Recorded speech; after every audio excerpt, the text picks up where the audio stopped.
they shattered the bone in his leg with one bullet. They shattered the bone in his wrist with another one. And the third one aimed at his heart.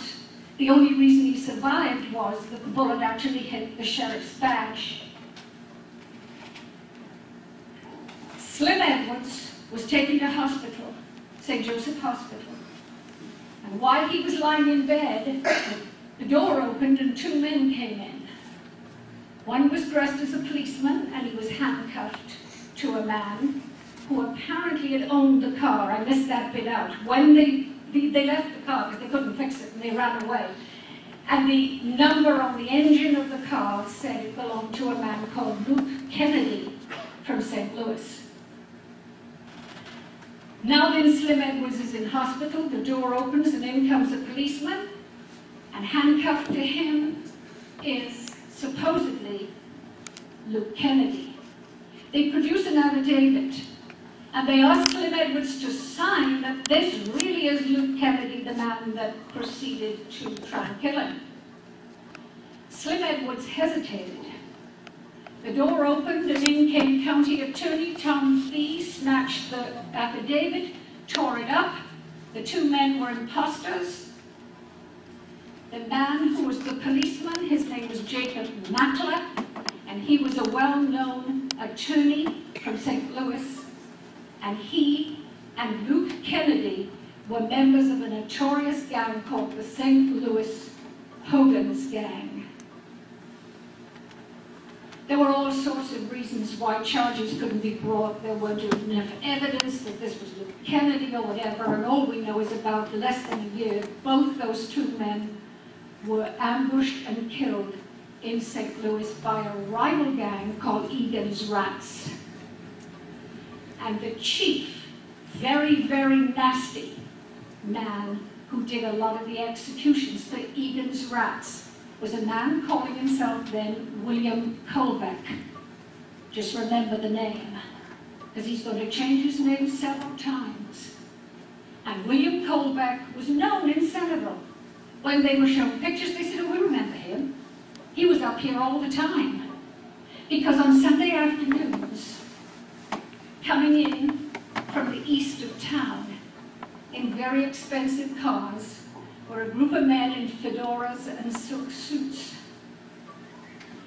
They would come in along Highway 2, they would turn south on South 18th, they would go all the way down to 30, they would take part in a bar that was a secret room at the back of one of the houses, and then they would come a little bit closer to town to the Rousseau home and sit there.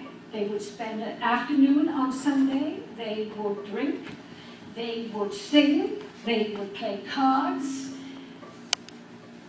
And one little boy in the town, he's one of the ones that asked me never to give his name.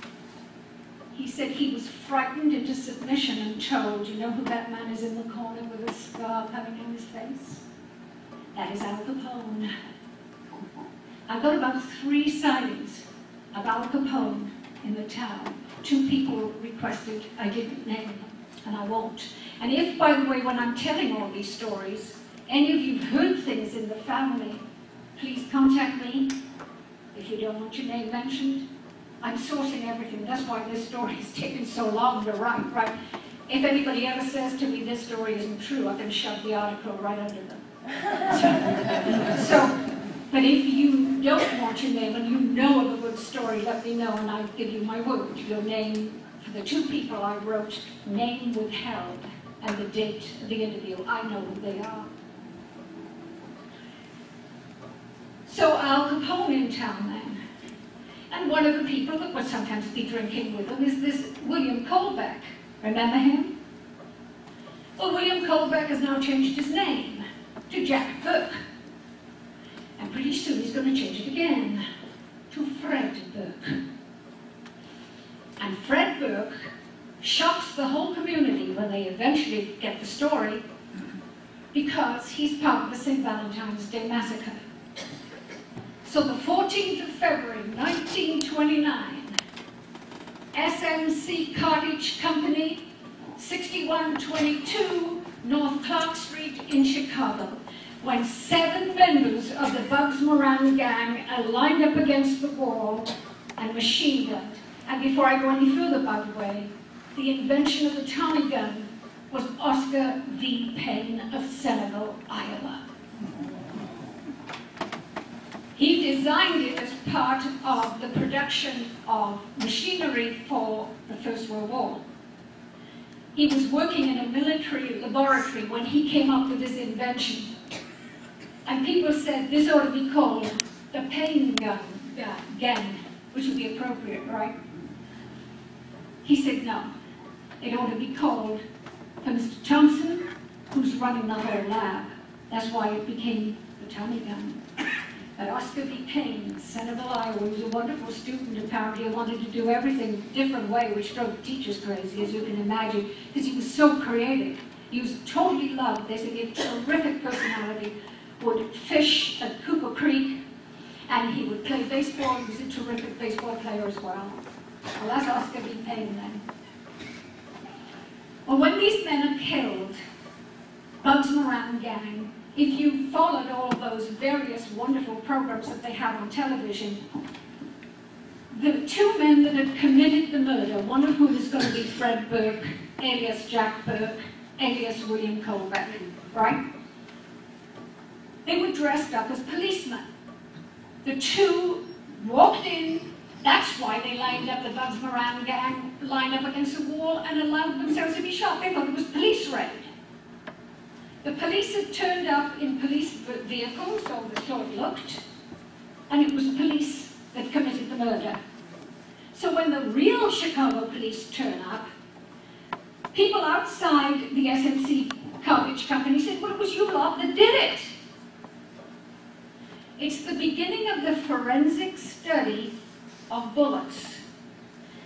Now, I'm anti-gun, right? Sorry about that, everybody, but I really am, because I come from Great Britain, right? We're scared to death of guns. But anyway, but I've read that when the bullet passes down the barrel of a gun, there are grooves that can be marked onto the bullet so you can identify what gun it came from. And it was just the beginning of that study in Chicago.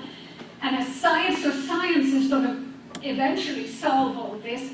And what they did was a man went in, took bullets out of the bodies of the 7 people that had been killed and studied the bullets, found an anomaly in the bullets, examined all the guns in the Chicago arsenal and said not one of these guns did it. Well, about 8 months went by and there was a shooting of a policeman in St. Joseph, Michigan. Fred Burke was drunk, and he'd committed the murder. And when he was driving away from the murder, he crashed the car, so drunk, leaving all the evidence of the gun in the car. So when the police stopped the car, got into that car, they found the name of the man that owned it, which is, he was then calling himself Fred Dane. So see all these changes of names. They found his house in Stevensville. They found closets absolutely crammed with guns, all of which matched the anomaly in the bullets to the St. Valentine's Day massacre. So now Fred Burke was running.